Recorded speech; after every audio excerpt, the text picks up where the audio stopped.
కారం రంగు రుచితో ఉంటుంది. ఆచి మిరపపొడి అదరగొట్టే కారం రంగు రుచి. కల్తీ కల్లు ఘటన తర్వాత అధికారులు అలర్ట్ అయ్యారు. రాష్ట్ర వ్యాప్తంగా అన్ని కల్లు దుకాణాల్లో ఎక్సైజ్ శాఖ దాడులు నిర్వహిస్తోంది. ఆ బ్రేకింగ్ న్యూస్ మనం చూస్తున్నాం. అన్ని జిల్లాల ఎక్సైజ్ అధికారులతో సమీక్ష నిర్వహించారు ఎక్సైజ్ కమిషనర్ హరికిరణ్. కల్తీ కల్లు కాంపౌండ్ నిర్వహణ, కల్లు వినియోగం, అమ్మకాల్లో జరుగుతున్న తప్పిదాలపై ఎప్పటికప్పుడు పర్యవేక్షించాలని, తనిఖీలు చేయాలని సూచించారు. కల్లు కాంపౌండ్లపై ఎక్సైజ్ శాఖ సిబ్బంది నిర్లక్ష్యం వహిస్తే చర్యలు తప్పవంటూ కమిషనర్ హెచ్చరించారు.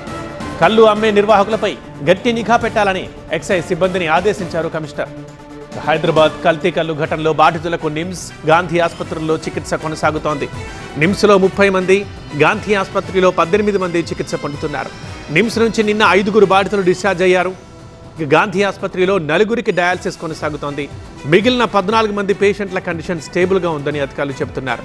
బాధితుల ఆరోగ్య పరిస్థితిపై ఎప్పటికప్పుడు పర్యవేక్షిస్తున్నారు మంత్రి దామోదర రాజనరసింహ. మెరుగైన వైద్యం అందించాలని అధికారులకు, డాక్టర్లకు మంత్రి సూచించారు.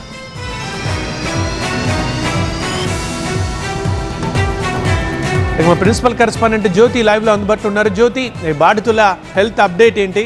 అలాగే ఎక్సైజ్ శాఖ ఎలాంటి చర్యలు తీసుకోబోతోంది? కల్తీ కల్లుకు సంబంధించి TV9 వరుస కథనాలు ప్రసారం చేయడంతో ఎక్సైజ్ శాఖ యంత్రాంగం అలర్ట్ అయిందని చెప్పుకోవచ్చు. రాష్ట్ర వ్యాప్తంగా అసిస్టెంట్ కమిషనర్లు, డిప్యూటీ కమిషనర్లతో కమిషనర్ హరికిరణ్ ఒక సమీక్ష నిర్వహించారు.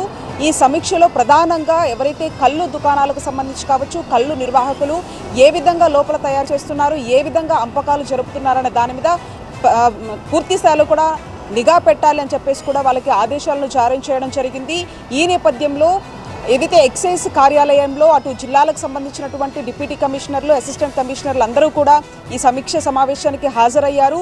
పూర్తి స్థాయిలో కూడా ఎక్కడ నిర్లక్ష్యం వహించినా ఖచ్చితంగా చర్యలు ఉంటాయంటూ కూడా కమిషనర్ అధికారులకు ఆదేశాలను ఇవ్వడం జరిగింది. అంతేకాకుండా ఇప్పటికే ఈ బాలనగర్ ఎక్సైజ్కి సంబంధించినటువంటి SHOను కూడా సస్పెండ్ చేయడం జరిగింది. ఎందుకంటే ఏదైతే సాయి చరణ్ కాలనీలో TV9 ఒక నిఘా నిర్వహించినటువంటి క్రమంలో అక్కడ ఏ విధంగా కళ్ళు తయారు చేస్తారు అనే దాని మీద పూర్తి స్థాయిలో కళ్లకు కట్టినట్టుగా కూడా ప్రజల దృష్టికి తీసుకెళ్లేటటువంటి ప్రయత్నం చేసింది. అక్కడ ఉన్నటువంటి అపరిశుభ్రత వాతావరణం కావచ్చు, అంతేకాకుండా ఇతర అంశాలకు సంబంధించి కూడా ప్రత్యేకంగా చూపించినటువంటి నేపథ్యంలో యంత్రాంగం అంతా కూడా కదిలిందని చెప్పుకోవచ్చు. ఈ నేపథ్యంలో ఎక్కడ అలసత్వం కనిపించినా, ఎక్కడ అంటే లేకున్నా కూడా ఖచ్చితంగా చర్యలు తీసుకుంటామంటూ కూడా అధికారులు చెప్తున్నటువంటి పరిస్థితి.